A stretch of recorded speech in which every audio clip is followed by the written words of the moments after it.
मनाया जाता है छठ का त्यौहार। क्या है छठ पूजा का महत्व? जानिए छठ पूजा में किन बातों का ध्यान रखना चाहिए। छठ का त्यौहार पूरे देश में बड़ी ही धूमधाम से मनाया जाता है। आइए जानें छठ के पर्व में किस तरह से पूजन किया जाता है और इसका क्या महत्व है। छठ पूजा करते समय किन बातों का ध्यान रखना चाहिए। सूर्य देव को समर्पित 4 दिवसीय हिंदू त्यौहार शुरू हो चुका है। देश के कई हिस्सों से भक्त इस पर्व को बहुत धूमधाम से मनाते हैं, व्रत उपवास करते हैं और नदी या जलाशय में डुबकी लगाकर सूर्य देव की प्रार्थना करते हैं। छठ पूजा की इस अवधि के दौरान भक्त सूर्य देवता को अर्घ्य देते हैं और श्रद्धा भाव से सूर्य देव की पूजा करते हैं। पूरे देश में छठ पूजा के 4 दिवसीय उत्सव की अवधि के दौरान अनुष्ठान किए जाते हैं। छठ पूजा को प्रतिहार, डाला छठ, छठी और सूर्य षष्ठी के रूप में भी जाना जाता है। मुख्य रूप से यह पर्व सूर्य देव की उपासना के लिए मनाया जाता है। ऐसी मान्यता है कि व्रत करने से सूर्य देव की कृपा पूरे परिवारजनों को प्राप्त होती है। यह व्रत संतान के उज्जवल भविष्य की कामना करते हुए भी किया जाता है। आइए जानें इस पर्व को कैसे मनाया जाता है और छठ पूजा का क्या महत्व है।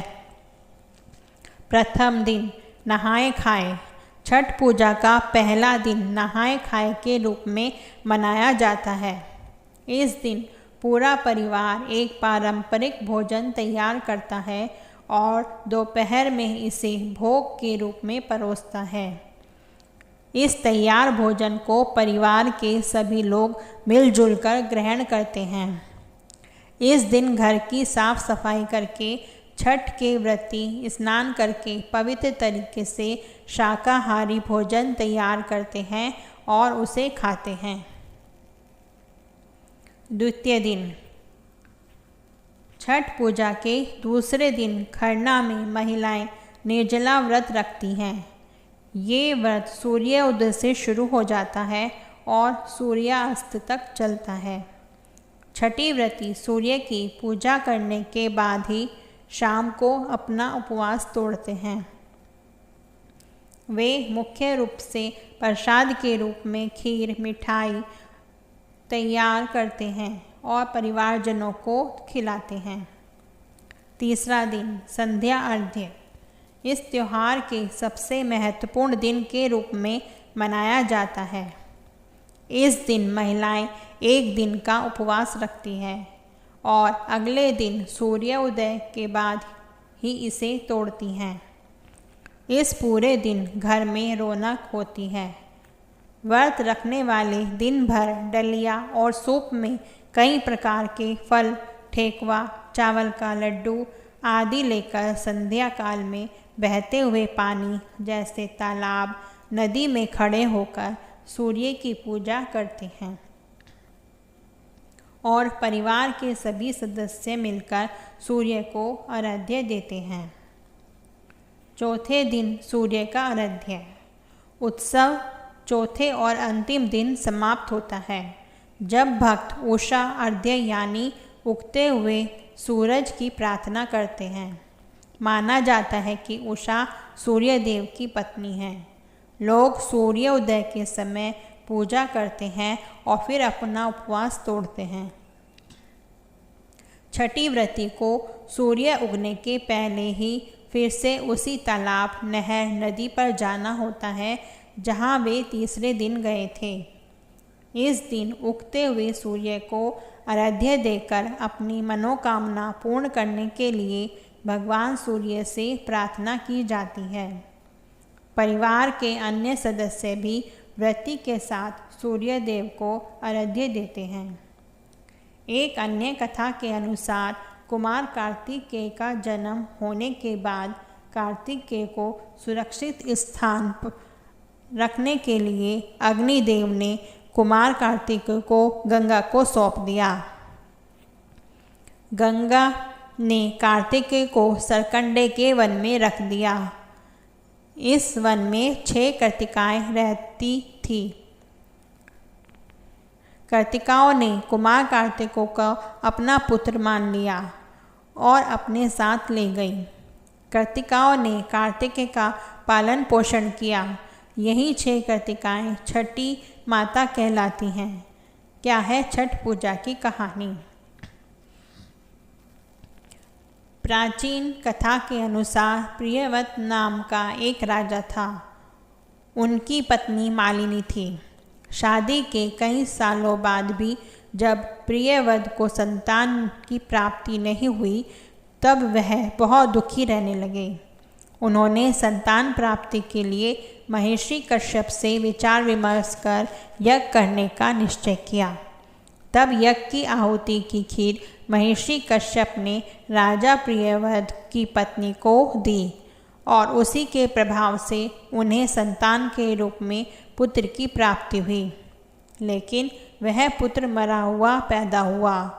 पुत्र वियोग में जब राजा ने अपने प्राण त्यागने का निश्चय किया तो ब्रह्मा जी की मानस पुत्री देवसेना वहाँ प्रकट हुई और उन्हें पुत्र को जीवित करने के लिए छठ व्रत करने को कहा।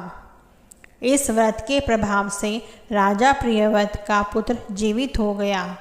तब से छठ पूजा बड़े ही धूमधाम से मनाई जाती है। बताया जाता है कि यही छठी माता है और सृष्टि की मूल प्रकृति के छठे अंश से उत्पन्न होने की वजह से इन्हें छठी मैया कहकर पुकारा जाता है। छठ पूजा का महत्व। हिंदू धर्म में छठ पूजा का बहुत अधिक महत्व है। छठ व्रत सूर्य देव, उषा, प्रकृति, जल और वायु को समर्पित है।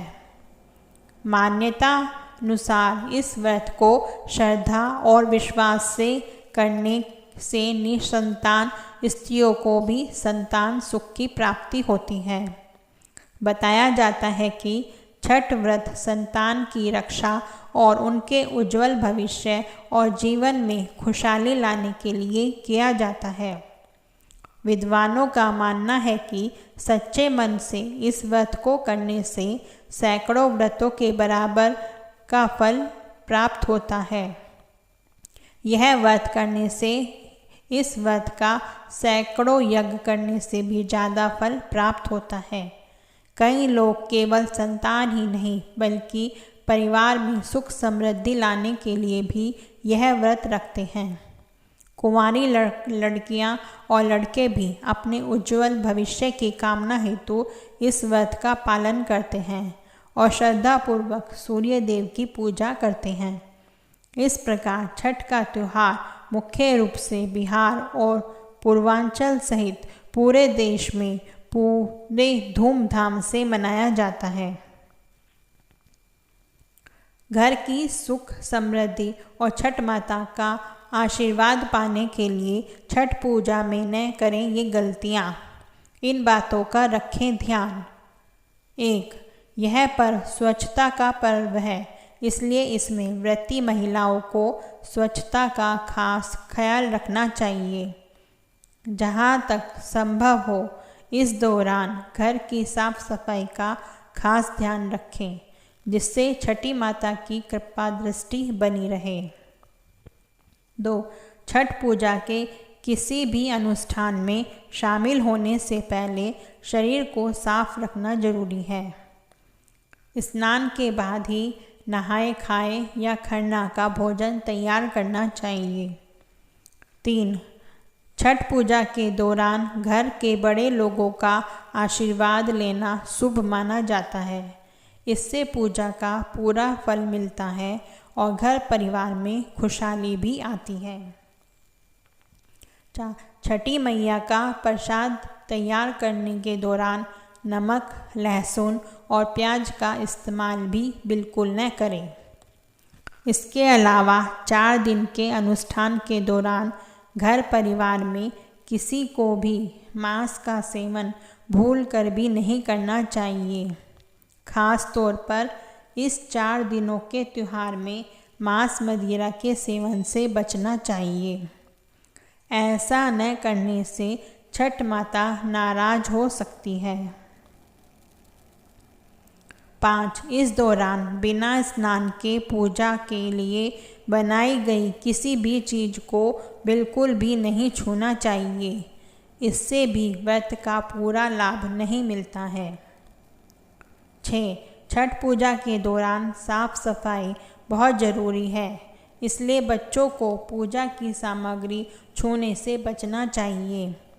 छठ पूजा के दौरान बच्चों को दूर रखना ही बेहतर है, जिससे कोई अशुद्धता न हो सके और पूजा का पूर्ण फल मिल सके। 7. छठ पूजा के दौरान कभी भी किसी प्रकार का लड़ाई झगड़ा नहीं करना चाहिए। कलेश से घर में अशांति फैलती है और छठ माता नाराज हो जाती है, जिससे घर की सुख समृद्धि दूर हो सकती है। इस दौरान व्रती को किसी भी तरह की नकारात्मकता से दूर रहना चाहिए और किसी की बुराई करने से बचना चाहिए। किसी से भी अपशब्द का इस्तेमाल करने से बचना चाहिए। 8. किसी भी अशुद्ध बर्तन से सूरज को जल देने से छठ माता की कृपा दृष्टि प्राप्त नहीं होती। सूरज को जल देते समय पीतल, तांबे या स्टील के बर्तन का इस्तेमाल करें। वहीं इस दिन प्लास्टिक के बर्तनों का प्रयोग न करें। छठ पूजा के दौरान यहाँ बताई गई इन सभी गलतियों को करने से बचें, जिससे छठ माता की कृपा मिलने के साथ पूजा का पूर्ण फल मिल सके। दोस्तों, अगर आपको यह कहानी अच्छी लगी हो तो इसको लाइक और शेयर करें।